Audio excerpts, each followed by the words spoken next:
सभी जिले में जो विज्ञापन निकाला गया, जो नियमावली पर निकाला गया, वही जिले से पलामू में भी बहाली कराई गई। लेकिन हमारे यहाँ सिर्फ और सिर्फ बर्खास्तगी केवल हमारे यहाँ किया गया, न कि और जिलों में की गई, जबकि नियमावली सेम है। यदि ये नियमावली गलत है, यदि कोर्ट इसको गलत मानती है, तो राज्य के सभी जिलों को बर्खास्त करना चाहिए था, लेकिन केवल पलामू को बर्खास्त किया गया। न्यायालय में जो ये मामला लंबित था, जो कम नंबर वाले गए थे, उसमें ना हम लोग पक्षकार बने थे, ना हम लोग पार्टी बने थे, ना हम लोगों का नोटिस प्राप्त हुआ था, कुछ भी नहीं, डायरेक्ट बस हटा दिया गया। मेरा लोन है, नौकरी के आधार पर हम लोन लिए हुए थे ताकि बच्चों को बेहतर शिक्षा दे सके, घर मकान बना सके, अपने बच्चों को भविष्य संवार सके। आज चूल्हा जलने का नौबत नहीं है सर। इतना कष्ट है कि हम लोग को क्या बताएं, 1 रुपया कोई देने के लिए तैयार नहीं है। भूखमरी की स्थिति आ गई है सर। बच्चों लोग के फीस भरने हम लोग नाम कटवा के दूसरा घर में बैठा दिए हैं बच्चों लोग को। नमस्कार, फिलहाल मैं रांची के राजभवन के पास मौजूद हूं और रांची का राजभवन का ये मार्ग जो है, ये अमूमन आपने देखा होगा खबरों के माध्यम से कि यहाँ आए दिन किसी न किसी संगठन, किसी न किसी संघ के द्वारा धरना प्रदर्शन होते रहता है। इस बार का मामला है पलामू के 251 चतुर्थ ग्रेड कर्मचारियों का, जिन्हें बिना किसी कारण बताए उपयुक्त द्वारा एक पत्र जारी करके इनकी नौकरी से हटा दिया गया। ये पुनर्बहाली की मांग को लेकर यहाँ धरना करने पहुँचे हैं, आंदोलन करने पहुँचे हैं। ये आप लोग पहले तो काम क्या करते थे पलामू में, और उसके बाद ये क्या पूरा प्रोसेस हो गया कि आप लोग को हटा दिया गया? देखिए, 2010 में विज्ञापन संख्या 1/2010 पलामू जिला चतुर्थ वर्गीय कर्मचारी बहाली के लिए निकाली गई थी। 2010 में हम सभी बर्खास्त 251 अनुसेवक जो हैं, चतुर्वर्गीय कर्मचारी जो है, उसमें फॉर्म भरते हैं। 2017 में परीक्षा कंडक्ट कराई जाती है, परीक्षा ली जाती है, उसमें हम सभी शामिल होते हैं, परीक्षा में पास होते हैं और 2018 में हम लोग नियुक्त किए जाते हैं। सरकार के चतुर्थ वर्गीय कर्मचारी पद पर जो पलामू जिला के में रिक्त पद था, उस पर हम लोग बहाल कर दिए गए 2018 में। उसके बाद 7 साल हम लोग लगातार सेवा देते रहे, बिना कोई दोष बताए, बिना कोई नोटिस दिए, और हमारा उसमें कोई दोष ही नहीं है, और हम सभी को बर्खास्त कर दिया गया। उसमें ये जिक्र किया गया उपायुक्त महोदय के द्वारा कि सुप्रीम कोर्ट में एक मामला चल रहा था, जो कम अंक वाले लोग थे, वो पहले हाई कोर्ट में दायर करते हैं याचिका, हाई कोर्ट से खारिज होता है, फिर सुप्रीम कोर्ट में चले जाते हैं, और सुप्रीम कोर्ट में यह कह के विज्ञापन को रद्द किया जाता है, न कि हम सभी चतुर्थ वर्गीय कर्मचारी जो 251 कार्यरत है, उनको हटाने का कोई निर्देश नहीं है। विज्ञापन को रद्द कर दिया गया, विज्ञापन को गलत बताते हुए, यह बताते हुए कि इसमें रिक्ति की संख्या दर्शाई हुई नहीं है, रोस्टर का पालन नहीं किया हुआ है, ये बताते हुए विज्ञापन को बोला गया कि विज्ञापन को रद्द कर दिया जाए, और हम लोग उसमें कहीं दोषी नहीं। विज्ञापन निकालता है, सरकार के द्वारा निकाली जाती है, उपायुक्त महोदय के द्वारा विज्ञापन निकाला जाता है, नियमावली बनाई जाती है, सचिव स्तर के पदाधिकारी नियमावली बनाते हैं, और उसके बाद कोर्ट के द्वारा ये कहा जाता है कि नियमावली गलत है, तो उसमें हम लोग कहाँ से दोषी हैं? यदि नियमावली गलत थी तो पदाधिकारी दोषी हैं जो नियमावली को बनाए, उन पर कार्रवाई होनी चाहिए थी, न कि हम लाचार जो सरकार के सबसे छोटे कर्मचारी हैं, हमसे छोटा और कोई कर्मचारी नहीं है। हम चतुर्थ वर्ग पर, चपरासी के पद पर कार्यरत हैं। हमारा काम है चिट्ठी बांटना, ऑफिस की व्यवस्था को सुदृढ़ करना, सरकार के द्वारा पदाधिकारियों के द्वारा जो गाइडलाइन मिलता है उसका पालन करना, ये सारे काम हैं। अच्छा, एक बात बताइए, ये विज्ञापन के अंतर्गत तो सभी जिलों में बहाली हुई होगी, फिर पलामू में ही सिर्फ एक्शन हुआ है और दूसरे जिलों में भी हुआ है?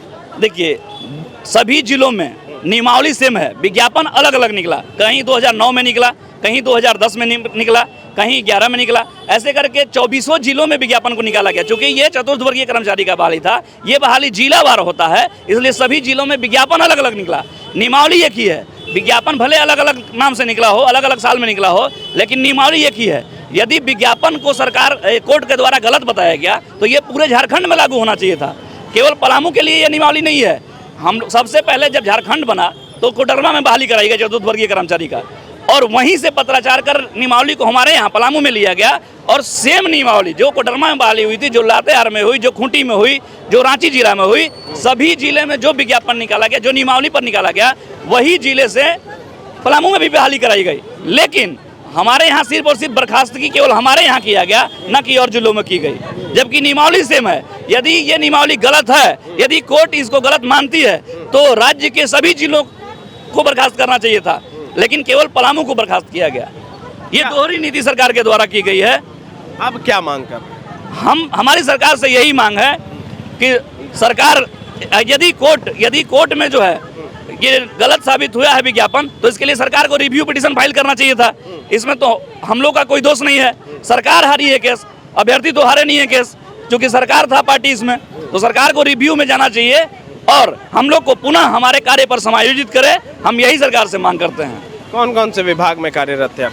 पलामू जिला के सभी विभागों, जैसे स्वास्थ्य विभाग हो गया और प्रखंड हो गया, पीएचडी विभाग हो गया, भवन निर्माण विभाग हो गया, समाहरणालय हो गया, सभी विभागों में हम लोग कार्यरत थे और एक ही नोटिस में सभी को बर्खास्त कर दिया गया।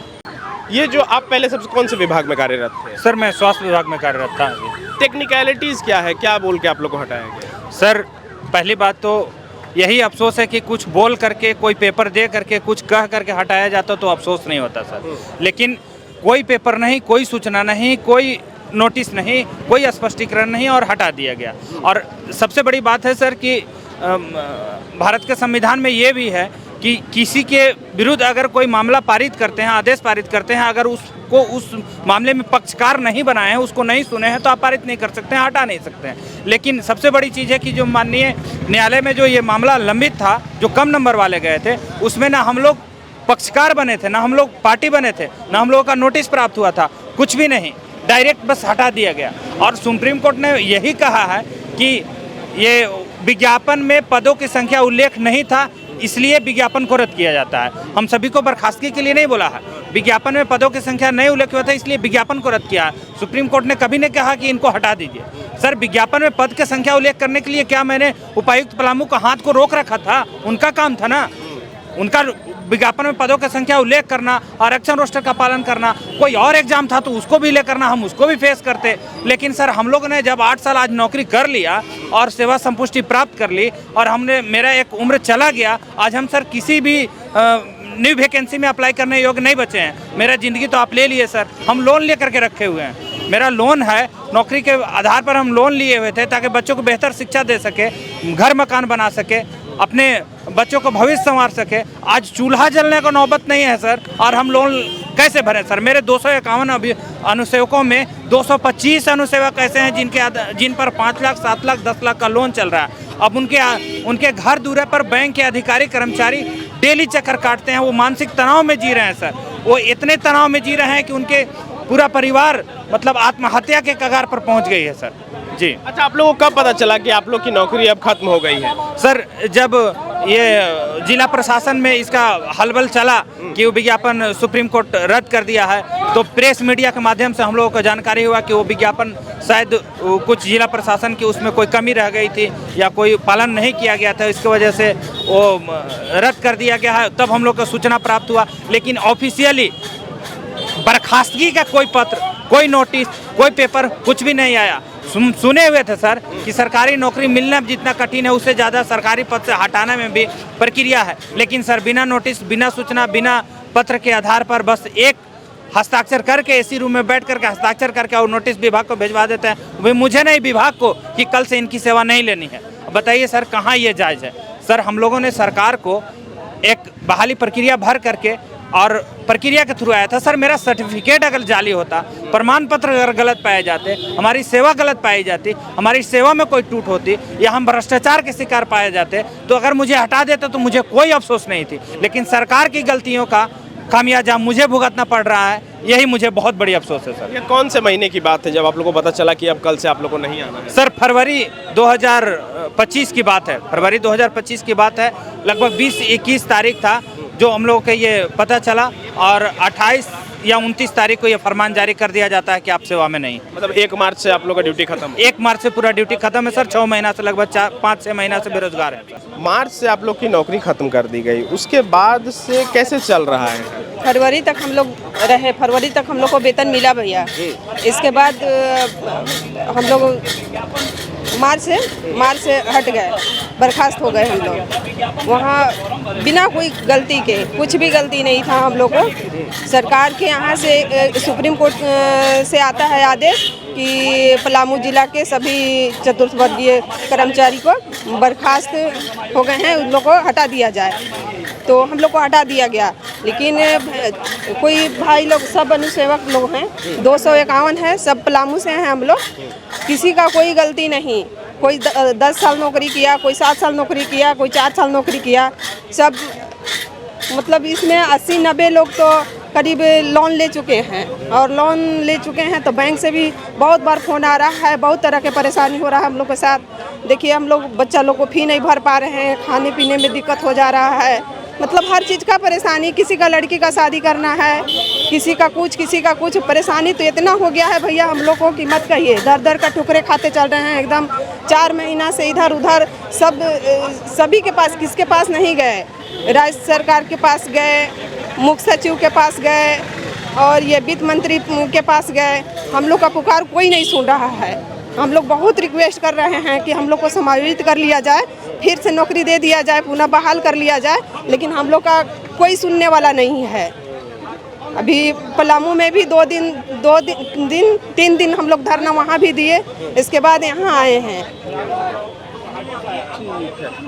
घर चलाने में दिक्कत हो रही है? बहुत दिक्कत हो रही है सर, कहीं से कोई 1 रुपया का आमदनी नहीं हो रहा है सर। हम लोग महिला हैं, हम लोग क्या अगर कष्ट नहीं होता तो हम लोग क्यों इस निचले पोस्ट में काम करते। इतना कष्ट है कि हम लोग को क्या बताएं, 1 रुपया कोई देने के लिए तैयार नहीं। भूखमरी की स्थिति आ गई है सर। बच्चों लोग के फीस भरने हम लोग नाम कटवा के दूसरा घर में बैठा दिए हैं। बच्चों लोग को किताब कॉपी किसी चीज़ के लिए हमारे पास पैसे नहीं। 4-4 महीने बीत गए हैं, सैलरी हम लोग को कितना मिलता था कि हम लोग बचा के रखेंगे और भरेंगे। अब तक अभी हम लोग का बहुत ख़राब स्थिति है सर। यहाँ से यहाँ कभी यहाँ समर नाले का दरवाज़ा खटखटा रहे हैं तो कभी यहाँ हेमंत जी का दरवाज़ा खटखटा रहे हैं कि कहीं से तो हम लोग को न्याय मिल जाए, लेकिन हम लोग को कहीं से न्याय नहीं मिल रहा है सर। हम लोग बहुत पीड़ित हैं सर।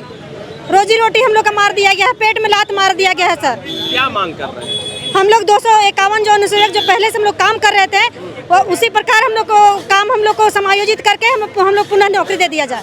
बस हम लोग सरकार से यही मांग है, सरकार और राज्यपाल दोनों से। जहां 27 वर्षों के सफर में 17,000 से भी अधिक छात्रों ने डॉक्टर एवं इंजीनियर बनकर भरे सफलता की ऊंची उड़ान। जहां साधारण छात्र भी झारखंड टॉपर्स बनकर बना रहे इतिहास। दूरदर्शी शिक्षाविद श्री विपिन सिंह के मार्गदर्शन में मेडिकल एवं इंजीनियरिंग के लाखों छात्रों के लिए आशा की किरण के रूप में गोल नेशंस लीडिंग इंस्टीट्यूट। सरकारी परीक्षा की तैयारी का सबसे भरोसेमंद नाम NIBM। अच्छा कोचिंग ढूंढ रहे थे तो फिर गूगल में ही बताया कि यहाँ का रेटिंग भी बहुत अच्छा था। पुरुलिया से आए हैं यहाँ पर कोचिंग करने के लिए। NIBM के बारे में मेरे एक भैया हैं जो पिछले साल ही बैंकिंग यहीं से प्रिपरेशन किए और इस बार IBPS PO में सिलेक्शन लिए। मेरा अभी फाइनल सिलेक्शन हुआ है RRB PO में, उत्तर बिहार ग्रामीण बैंक में। मेरा फाइनल सिलेक्शन RRB PO में हुआ है। बायोम सिर्फ मेडिकल प्रिपरेशन का संस्थान। बायोम से लगातार दूसरी बार नीट UG में 700 मार्क्स पर। 10th पास स्टूडेंट्स के लिए फाउंडेशन कोर्स, 11th पास स्टूडेंट्स के लिए फ्रेशर कोर्स और 12th पास स्टूडेंट्स के लिए टारगेट कोर्स 17 अप्रैल से शुरू हो रहे हैं। कॉल 7360066190 और visit Biome, circular road near women's college and Hinoo, Ranchi. thefollowup.in. Like, share and subscribe. www.thefollowup.in